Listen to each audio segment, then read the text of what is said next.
All right, I got a box of a bunch of good stuff from Olsen a while ago, and I need to get this on video. Okay, let's see. It's all glass buttes. Started to make some to make sure they were good. Dacite found at the same spot as the banded. Haven't tried it yet. Aurora Borealis rainbow, best to work in the sunlight.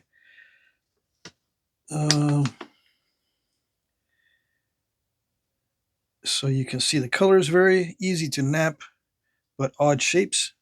Get it wet to see the colors better. Break with the grain for color. Have to dig for this stuff. Not many large pieces. Best to use 1¼ to 1½ inch boppers with Obsidian and fine Abrader. Would love to see some videos. Sorry for sending you big pieces. Yeah, so sorry. Okay. Yeah, I think I showed this already, but I didn't get into it.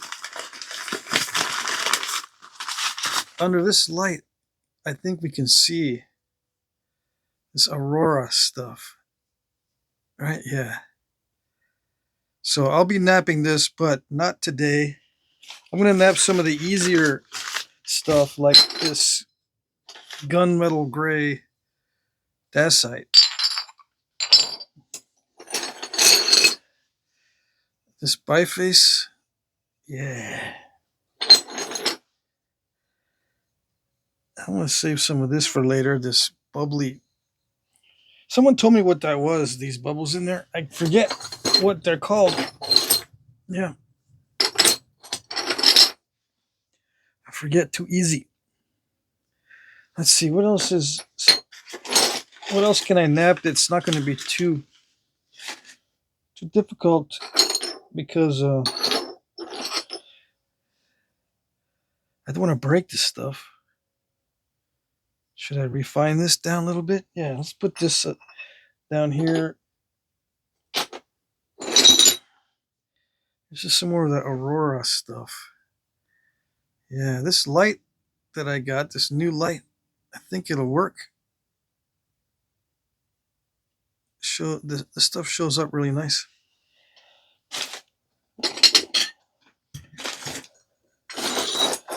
Should I tackle a big piece like this?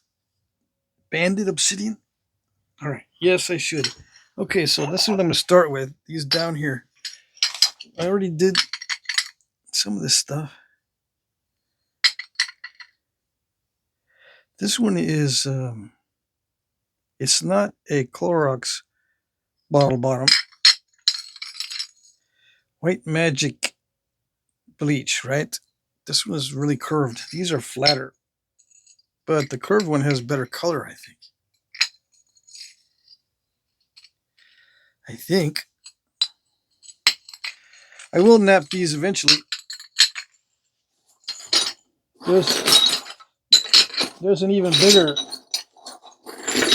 bigger piece of obsidian. Yeah, he already napped this down to check it, see if it was good. Glass Buttes, Oregon. Yeah, that's where this came from. It looks pretty good.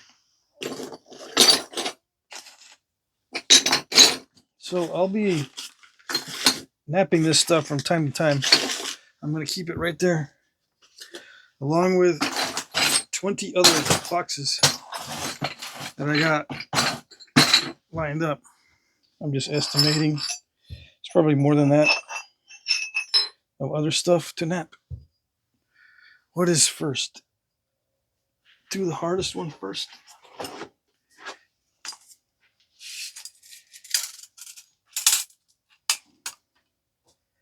This one is 9 and some inches. This one is 8. This one will be the hardest because it's kind of snap in half-ish. If it's the same stuff as before.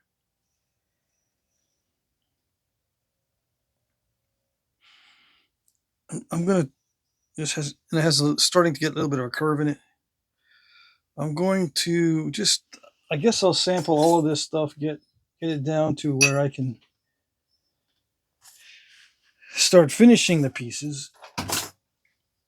This one is going to be the hardest one to get down to a good size. This one has kind of a, I don't know if it has an effect, some kind of sheen. No, I'm just checking to make sure this is just plain old banded dacite and not something that's got an optical effect. Because if it has a sheen in a certain direction, like with the layer, I might want to just try to get a bunch of little spalls off of it. If I nap with the layers, take a bunch of flakes off in that direction, going with the layering, it might be interesting. Let's check it out. Let's try to do some napping with the layering first and see what it looks like. Yeah, I need to put my gaiters on. Well, we'll just hold off. I'm curious to see if this will be something I need to nap with the layering to get the best effect. All right, the layering is going which way?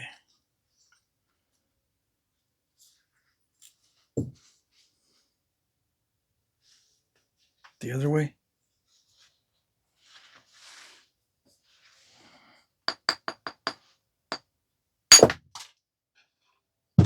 Where do I go? Yeah, this way. Does it have an effect? It kind of does, yeah. See that? If I go with the layers that way.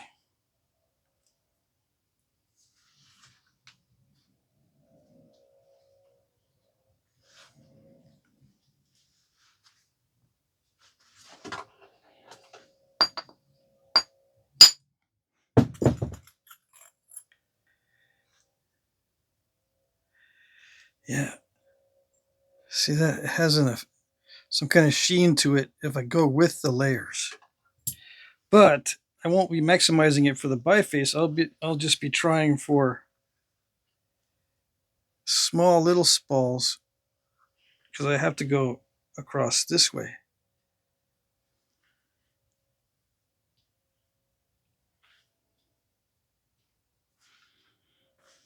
Or should I just maximize it? I'll put this one back, right? Let's put this one back and I'll decide what to do with it later. I'm afraid to nap it and ruin it. For now, I might ruin it. And it's only going to produce small arrowheads if I try to get spalls that go with the layering. And I'm only going to get little spalls like this, but it might be worth it just because it's cool looking. But if it's too difficult,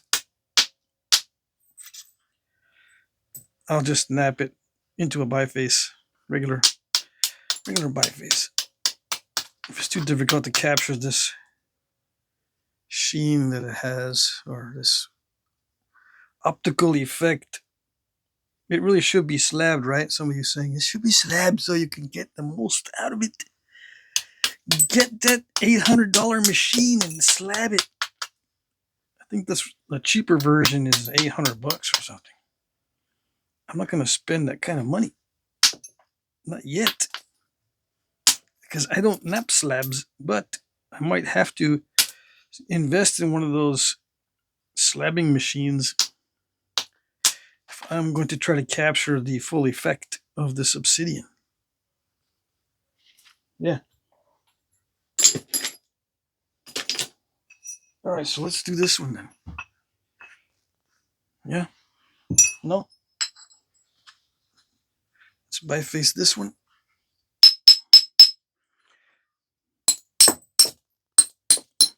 I'd like to have a lot more of this stuff. I was napping some of it the other day. On video, I think.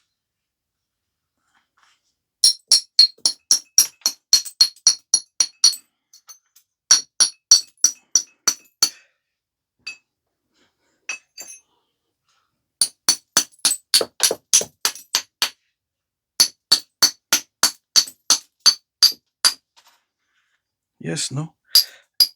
I remember I napped some of this. Maybe I included it in the breaks and bifaces. And it was not on video.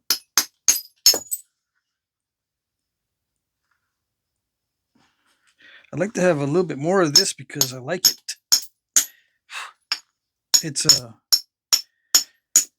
not as hazardous as the regular obsidian. It doesn't make me itchy when I get the little shards in my gloves.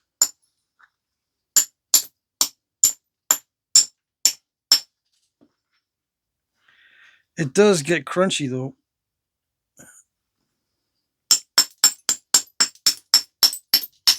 So it's not for beginners.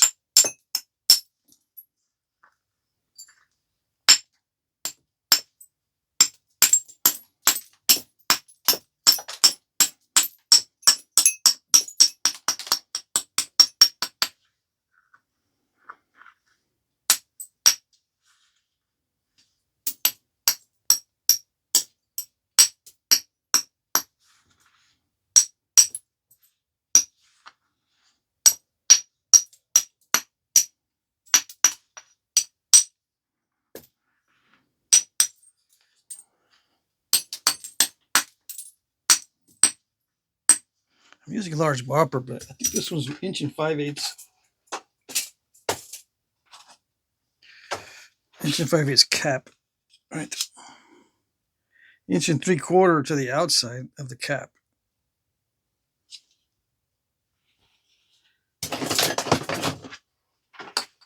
What's this one? 1 3/4. And this is a 9 ounce, 9.6 ounce, and this is 8.7 ounce.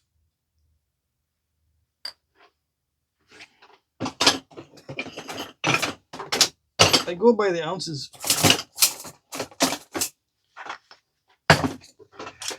This one is 1 1/4, and it's a 5 ounce. Yeah.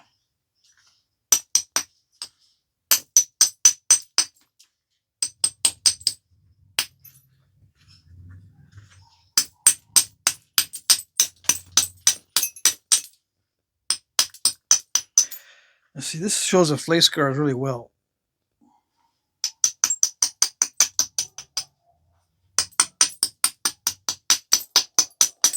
So if I want to do some showy flaking, I can do it on this stuff. Like make a Scott's Bluff out of this.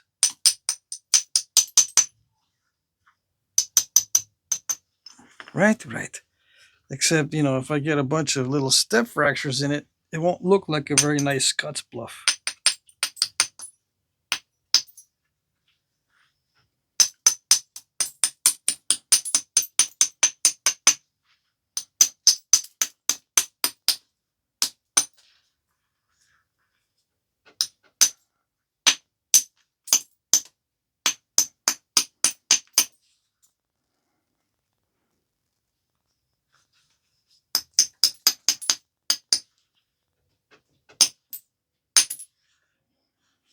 It terminates well. It should work okay for Scott's Bluff.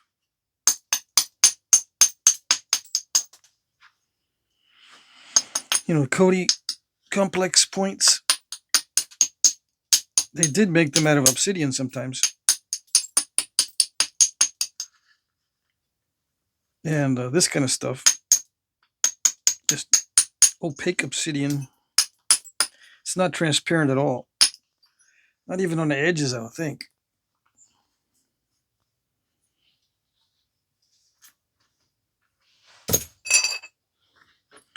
Yeah, these are nice flakes.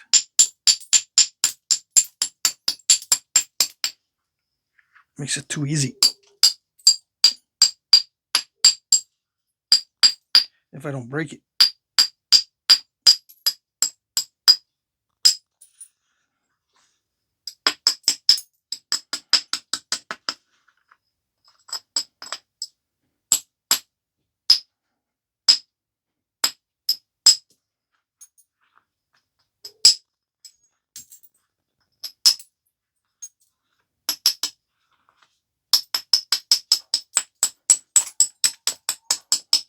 Yeah,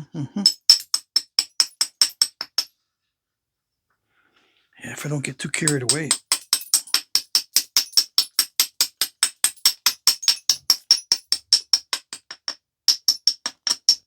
I get too carried away right there.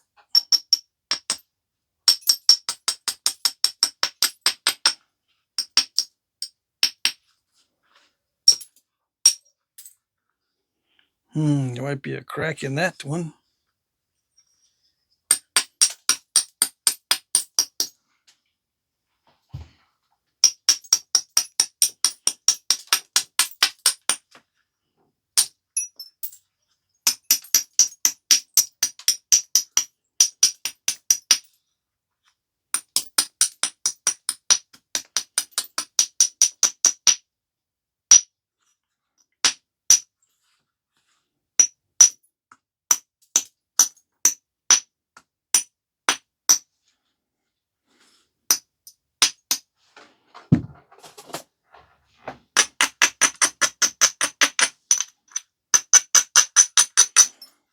I'm not yapping too much because I have to be careful with it.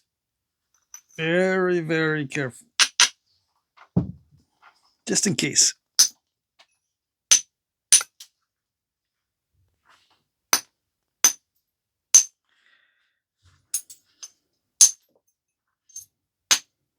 It might be highly cooperative, but just in case,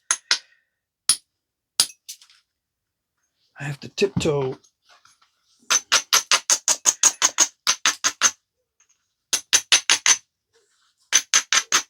And not try for massive flakes or any really hard hits. But I do have to get rid of that crack in there.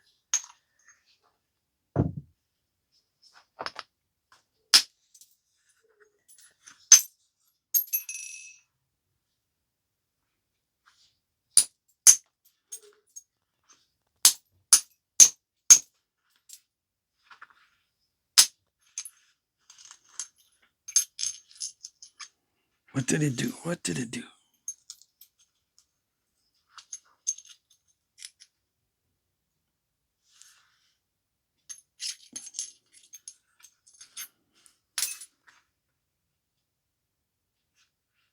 Still a little remnant of that crack right there, I think. It broke in an unusual way here.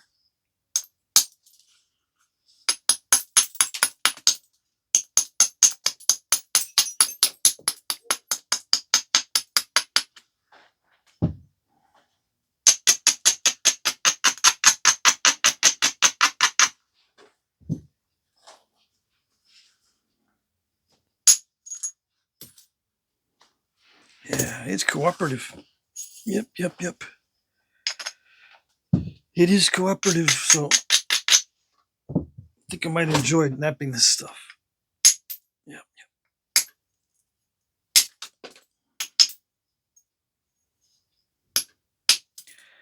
I do like the easy peasy stuff.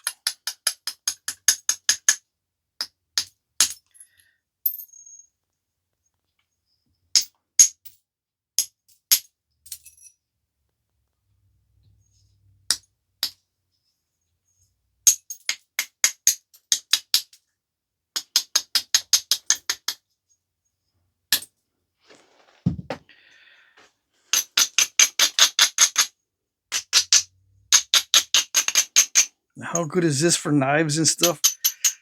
I don't know. It's not that great. But, I mean, it works. I think this stuff gets dull easy, though.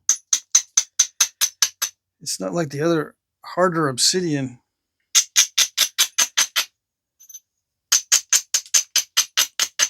This one I think is dull fast, but it's good for projectile points. I think. Yeah. I think I might even, if I get more of this, I'll make some hunting points for myself out of this stuff. Just because I like it. It reminds me kind of Rainy Buttes, but in Obsidian. It's like a cross between Obsidian and Rainy Buttes. You know, regular Obsidian.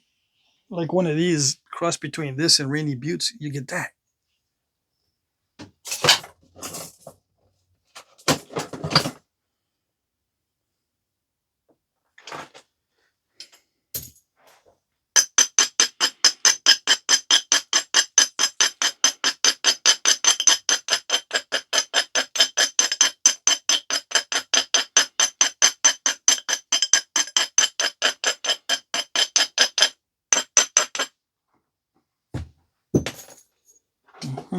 Someone asked me if I always use the same mallet over and over again.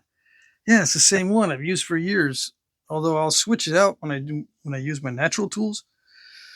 But I use this with everything. I can always also use another thing. I can use a thicker one or a piece of metal, like a steel pipe. I can use anything, but if I keep the same thing as a mallet, it reduces one of the variables, right? So this is constant. If this is a constant, it's not a variable.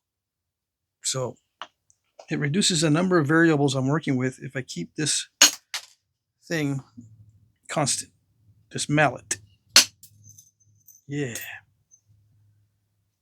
Makes it a little bit easier to knap with when you reduce the variables, the number of variables. Yeah.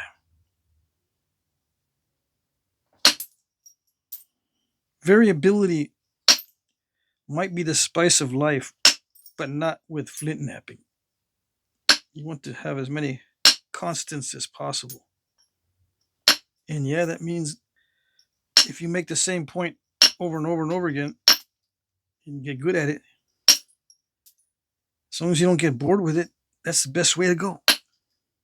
Because then it becomes quite easy peasy by comparison.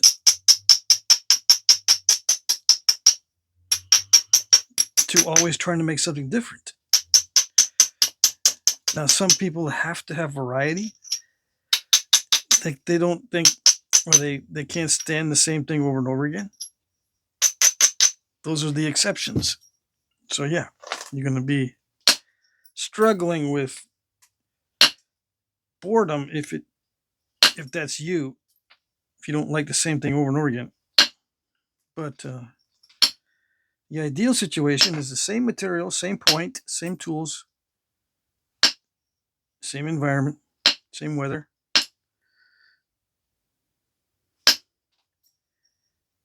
Same eyesight, same posture, same positions.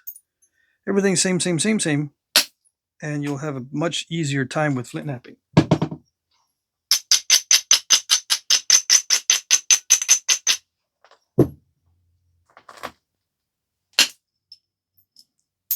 The weather affects it?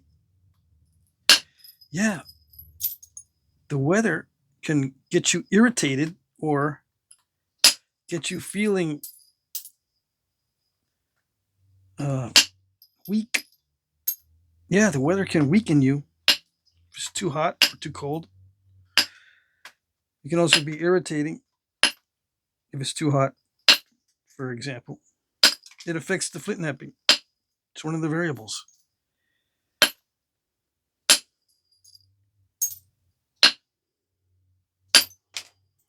Oh yeah, same mood every time too. You sit down and nap. If you're always in the same mood, that helps.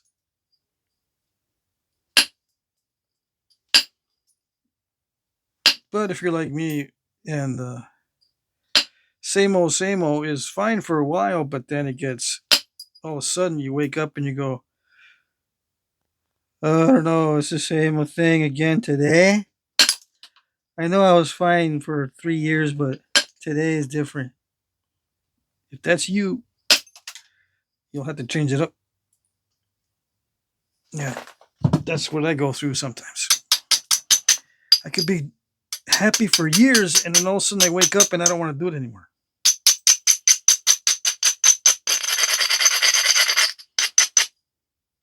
Like I was making paleo points for years, happy to do it, and then all of a sudden I just lost interest. Nah, it's okay. Can you make another paleo? Nah, it's okay. Can you make that little? Yeah, okay, I'll get to it eventually. Maybe. Then I lost interest in all the paleo stuff. A few years back, or I don't know, 5 years, 10 years, it's all yesterday to me, so I forget when, but I'm getting back into the paleo stuff, but I dropped it for quite some time.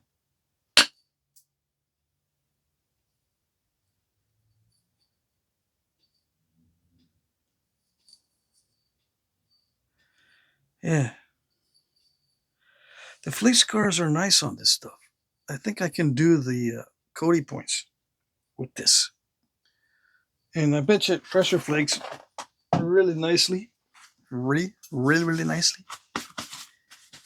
Let me see. I can hope, right? I gotta start working out for pressure flaking again. I had a shoulder impingement because I wasn't working out right properly. But it's like 99% gone now. So now I can start retraining in the correct manner for heavy pressure. And I think, I don't know, it's already starting to be crunchy. Already.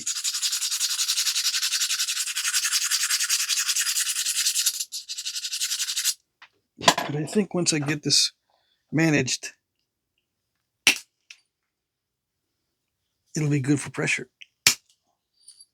Oh, yeah.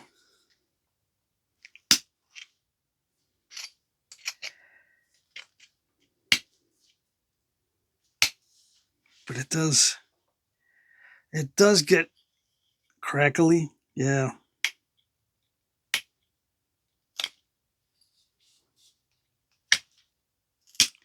There are other obsidians that are better.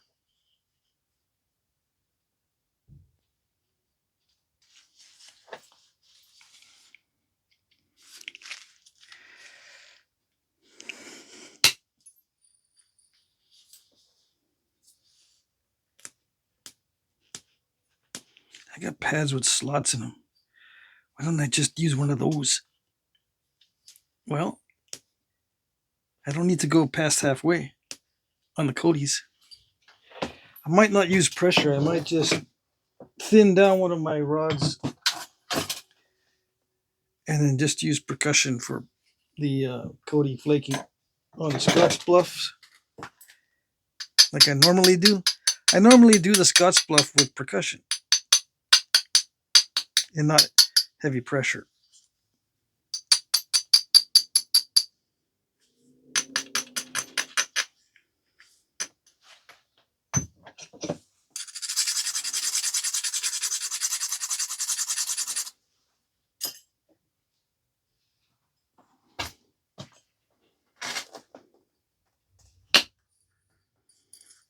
Yes, it's so much cleaner with percussion. If that's any indication, it's just one flake. Yeah. 2 flakes, nice and clean. I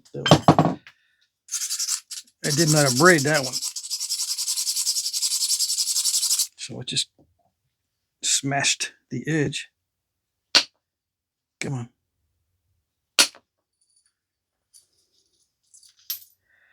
Yeah. How do you get narrow flakes with percussion? You have to have a ridge. If it's flat like this, you're going to get wide flakes. You got to follow a ridge if you want long, narrow. With percussion, probably with pressure too, but I have a harder time with long, narrow flakes with percussion unless I have a ridge to follow.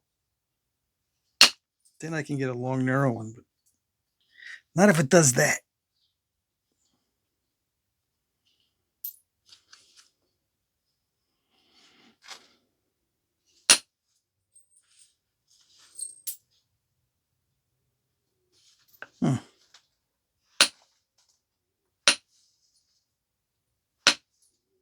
Come on. It wants to do it, but then I cannot predict. I know it wants to go, but it just doesn't. It stops. Yeah. Why does it stop? I don't know.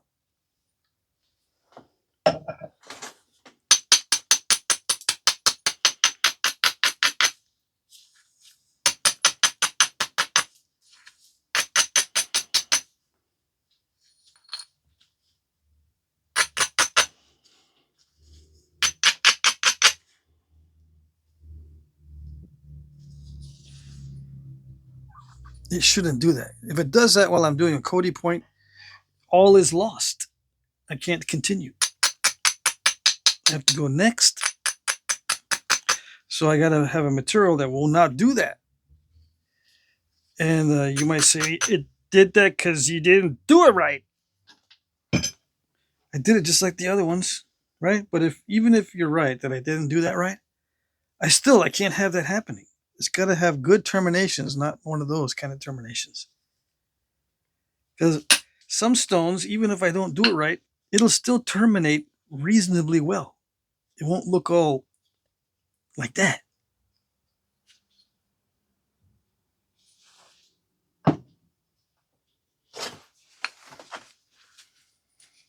These flakes are cracking too easy. If they don't complete, if they're too easily cracked toward the end of the flake. There is a little, some kind of inclusion, maybe. If there's inclusions in here, that's not going to be good. I can see. Let's see if I can point to it. See, it's got these. See the little reflection of light there, right there. See that little reflection of light? It's got that in there. You might have some of this weird stuff like that. That might be just a crushing, but it may be something else that caused this stoppage, like an ash pocket or something. It has these little weird freckles. Get that right there. So it's not consistent, which could be a problem. Yeah. But I like it anyway. All right, so let's see. Let's get to the other one. Let's get to this one.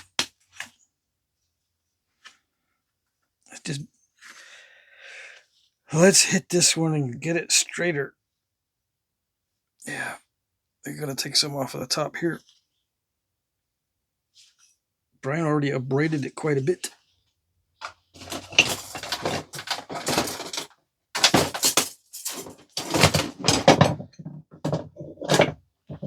Where is it? Yeah.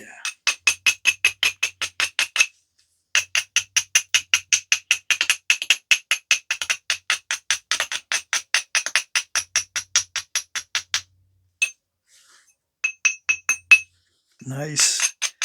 Nice tone.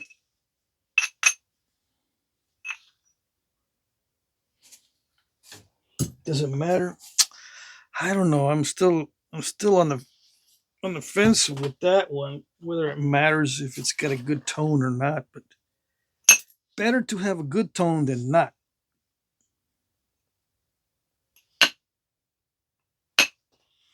Okay.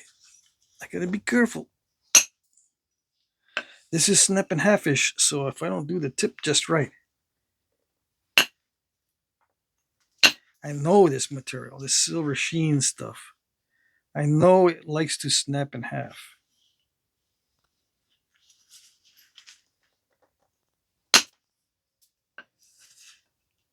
It likes to be crunchy too.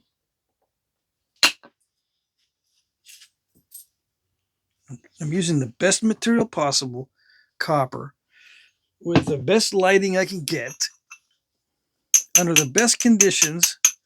The weather in here is like 66 degrees. I took a nap today, so I got some sleep. And the material is consistent, so I should be able to get some good results.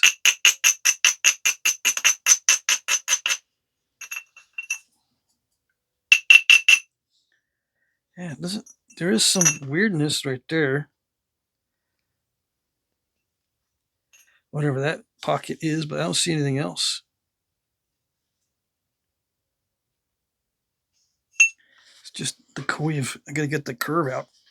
The coeve. Yeah.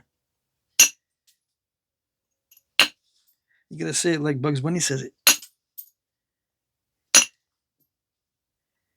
Yeah, get the coeve out.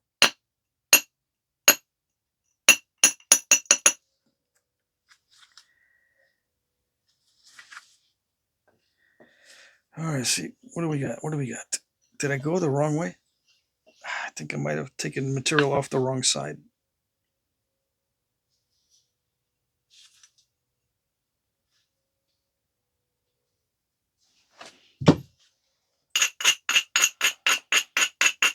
I don't know. I wasn't paying attention.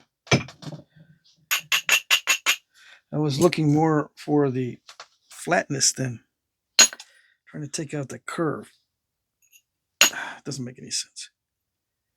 I was looking more for just making the surface smooth without looking at how that surface smoothing is going to affect the curve. I didn't check it first.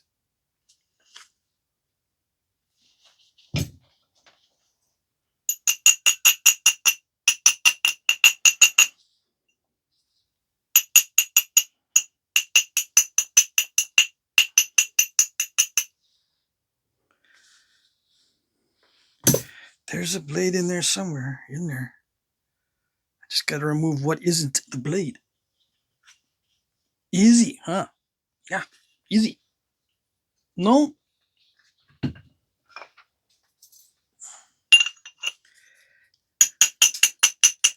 Well, with the reduction in the variables, it should be easier than if I'm dealing with all kinds of weirdness.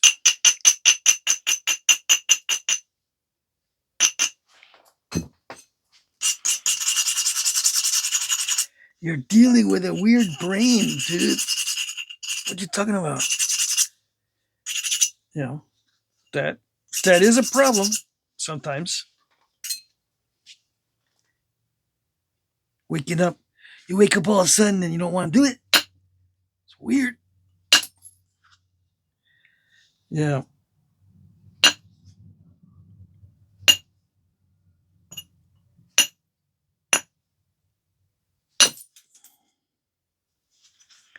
Wake up one day and I don't know, I'm just not in the mood for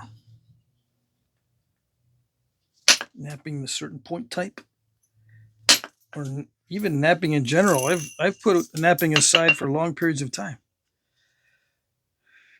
Yeah, because I burned myself out. I said, let's just get it done and nap 8 hours a day. Get it done.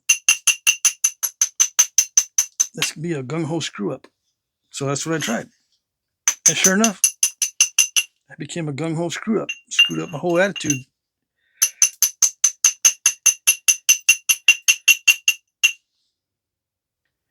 So I got to pace myself. I did that years ago, back when I first started.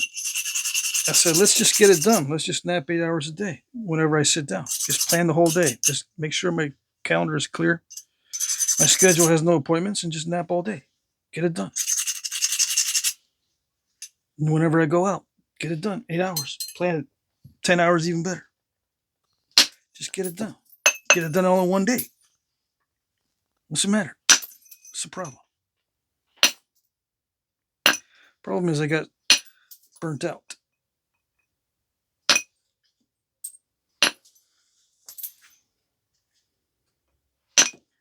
Yeah.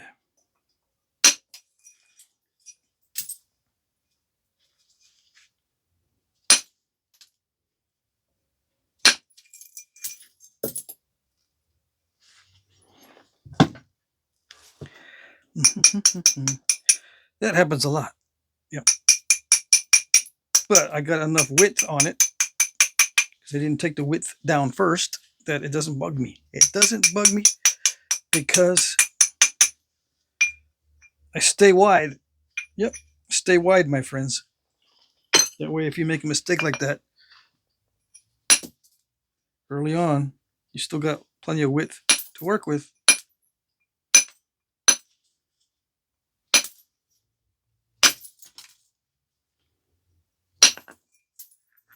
Don't let anyone tell you that width is not that great, especially with delicate materials. You're going to need it. All right, so it's going to bite. It's going to if I build up the edge too much, and then hit it real hard, it's going to bite.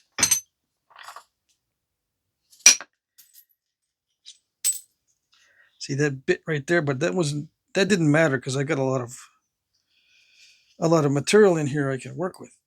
But yeah, it'll bite when you take a big flake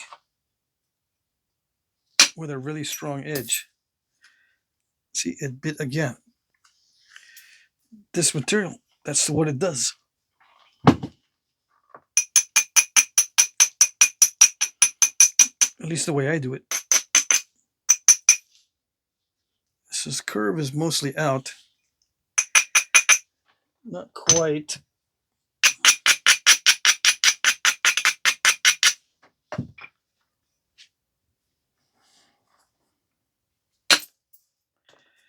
I don't know, it gets crunchy too.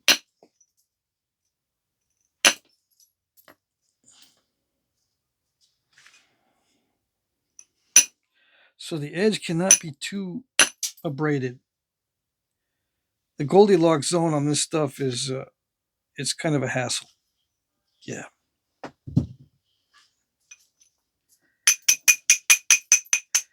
It's got a very narrow Goldilocks zone.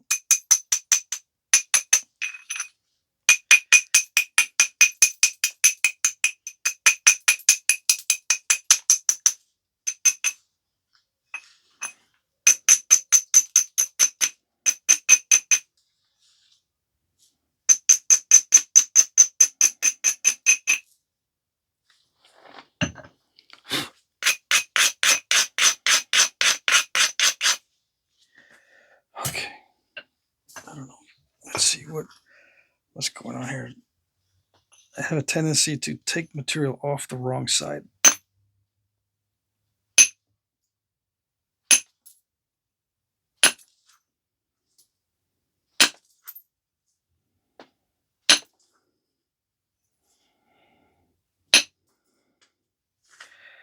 Yeah, working with that Goldilocks zone, it's not easy on this one.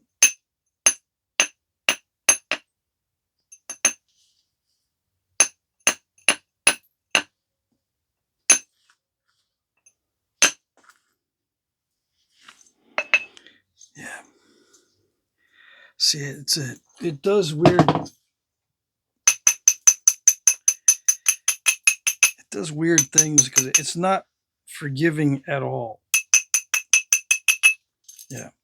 It does a weird thing because it was a weird edge, but a lot of times the material doesn't respond weirdly. It gives you a little bit of slack. You know, you can hit imperfect edges. On most material, it gives you some slack. It's not going to do anything really weird when you hit a weird edge or just do an expedient strike. But on this stuff, it doesn't cut you any slack at all. Yeah. It wants you to be in that Goldilocks zone constantly. Yeah, see, it's not going to do anything. Yeah, that edge was too unabraded, and it'll take a big bite when it's too abraded. So it's either too unabraded or too abraded. In most cases, right? You got to get into that very narrow Goldilocks zone. Yeah, like that.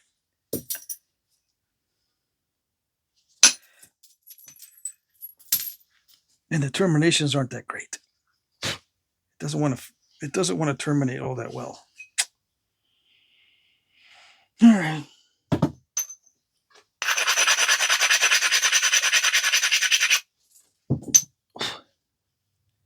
I don't know. That might be too much abrading.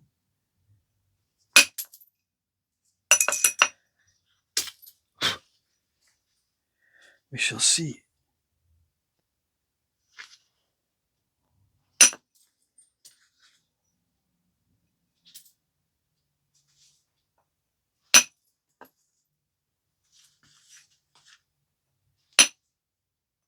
I did measure this before I started, right?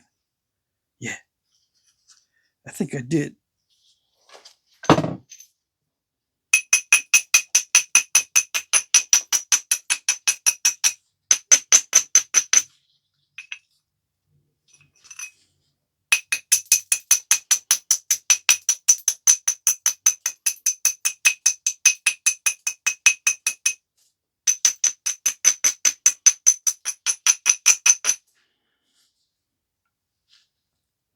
Now, my Goldilocks zone on how I prepare the edge is going to be different from yours, probably. Slightly different, so you'll have to tweak it. You can try to match exactly what I do. That's okay, but if you're trying to match exactly what I do and you're not getting good results, that means you got to tweak it to what you're doing.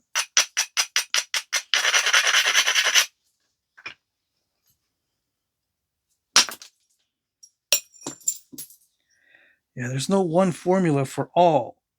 It's not like other crafts. You got to remember that.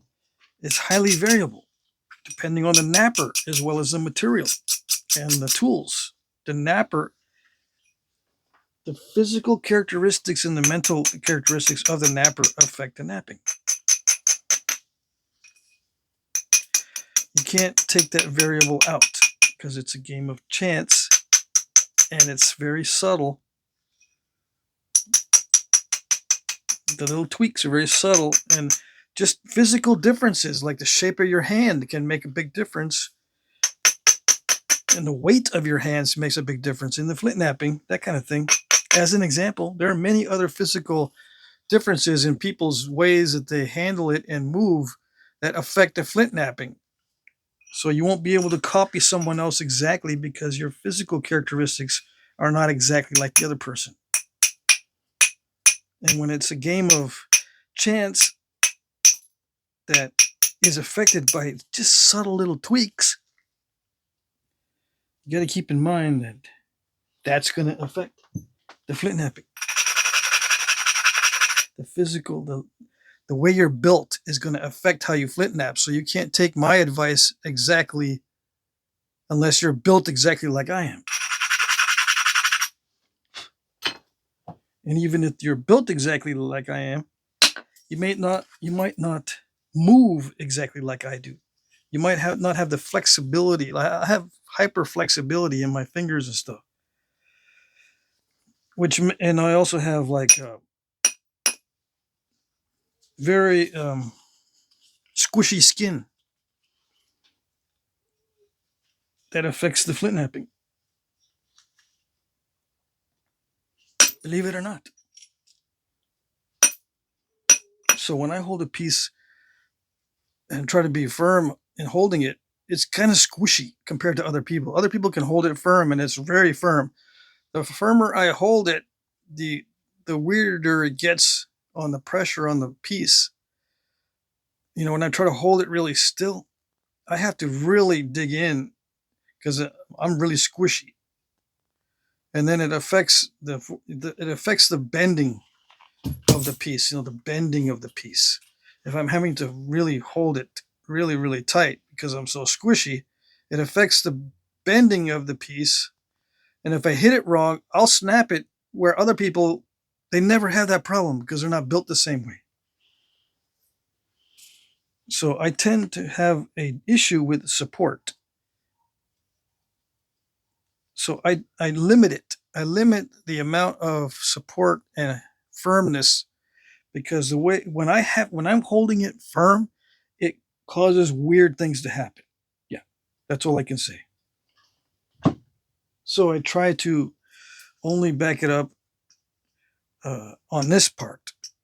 I try not to do too much of this finger squeezing. All right, and I've already developed like a bone spur in there that helps to create more firmness. Luckily, the body can adapt. Yeah.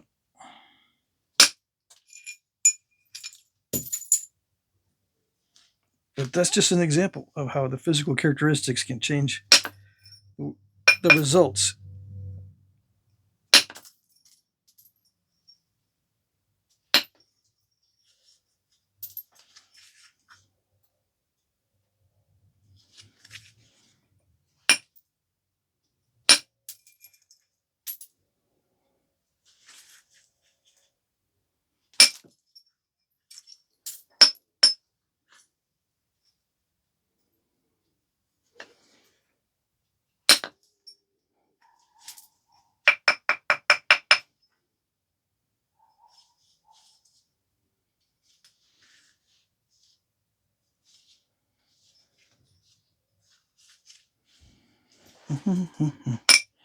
So you might ask, well, when is it required that you hold it really firmly? It's required when you're striking hard.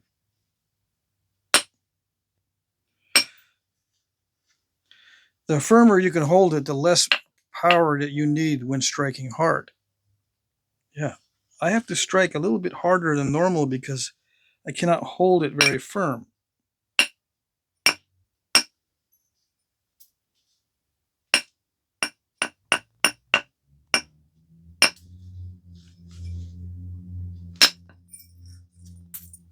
Cannot hold it very firm in comparison to other people, let's say. Let's put it that way.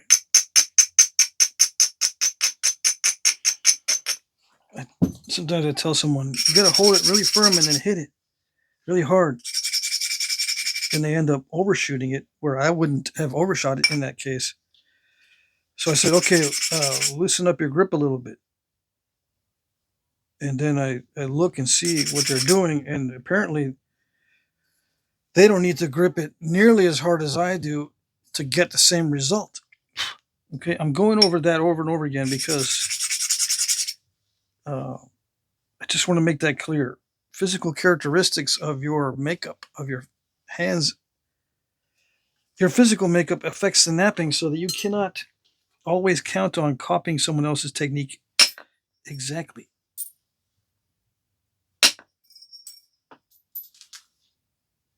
And it trips people up.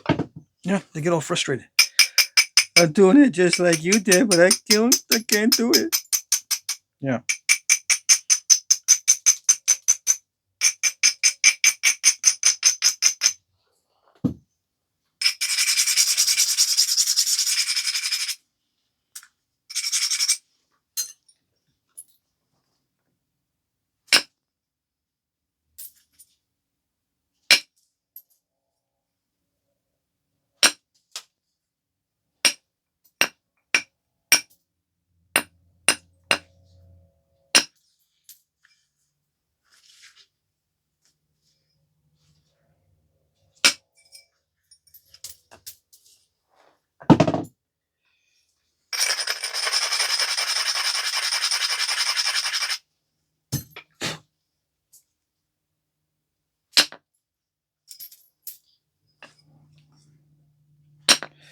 It looks like I have to sacrifice the edge a little bit. Sacrifice the edge a little bit to get the longer flakes to go into the center. Yeah. See, I have to create crunches and all kinds of weird stuff because I need to send those in with more force than I think the edge can handle. The edge is not good at handling that force. But as long as I know what's going to happen, it's okay. I can sacrifice the edge. As long as I have enough width.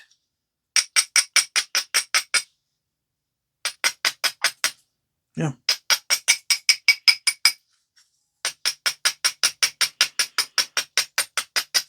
And sacrificing the edge in this case means that it's just a poor quality edge. Once I get around to finishing it, I'm going to have to take a lot of that back. I have to take a lot of that off because it's all crunchy and crackly and stuff. But I needed to do that in order to get to the center.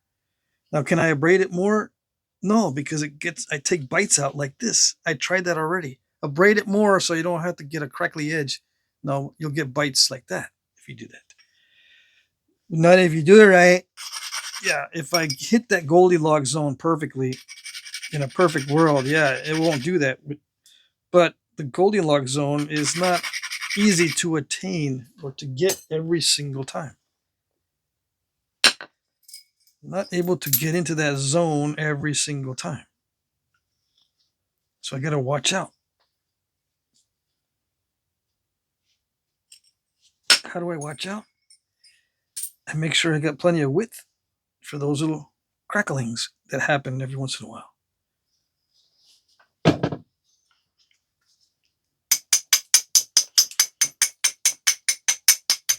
The cracklings and the bites don't happen in the Goldilocks zone.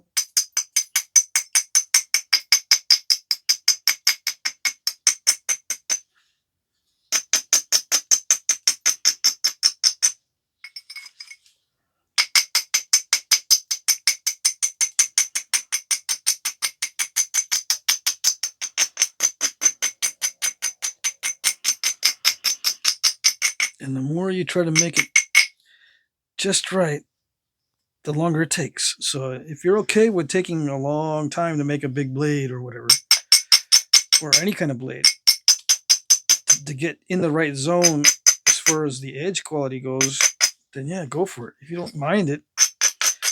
With me, I can't stand it. I can't stand taking a whole lot of time. So I'll sacrifice some aspects. Like I'll leave in some step fractures and stuff here and there. My edge will be not as great as it could have been if I had taken in, 3 hours instead of 1 hour. That sort of thing. I just can't deal with taking all day. Even if I had time, I just don't like it. Even if I had time to take all day, I just don't like to take all day doing it.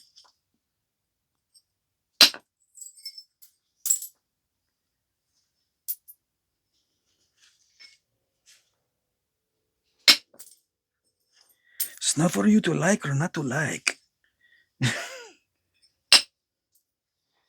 Yeah.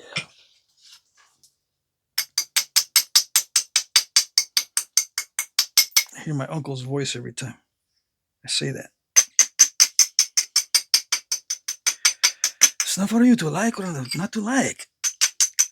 Okay, I know, Uncle. I know. You don't know about the ADHD. Okay?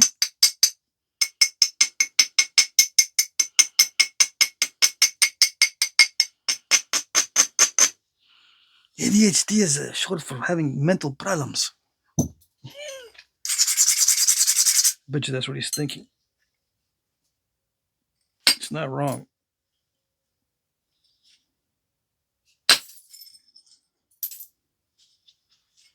Mm-hmm.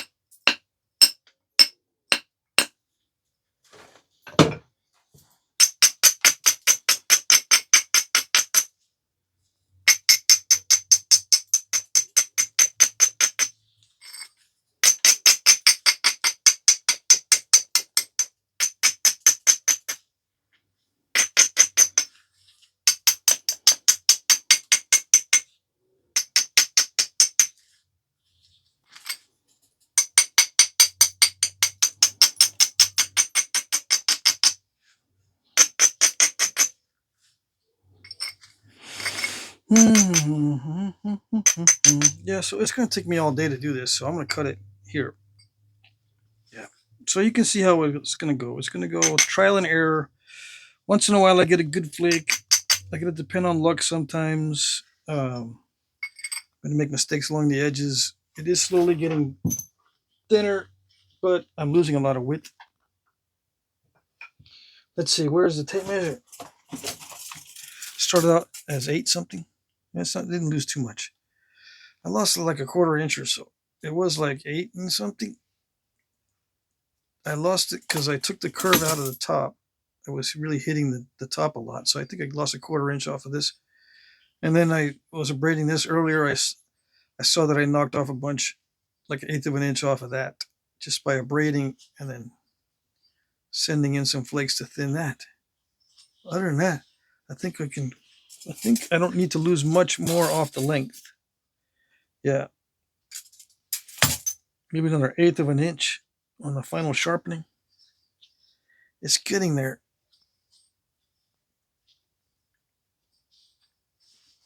But yeah, I've got to not use the coarse abrader on this so much because it leaves a lot of little, I don't know how to say it. It leaves a crusty edge, right? It looks all crusty. Whereas if you use a finer abrader, like Brian says in the note, it's better. Yeah, use a fine abrader. But I like the coarse one because it's fast. It takes a lot of the edge off, takes a lot of the weak spots off, but it leaves it kind of crusty. Yeah.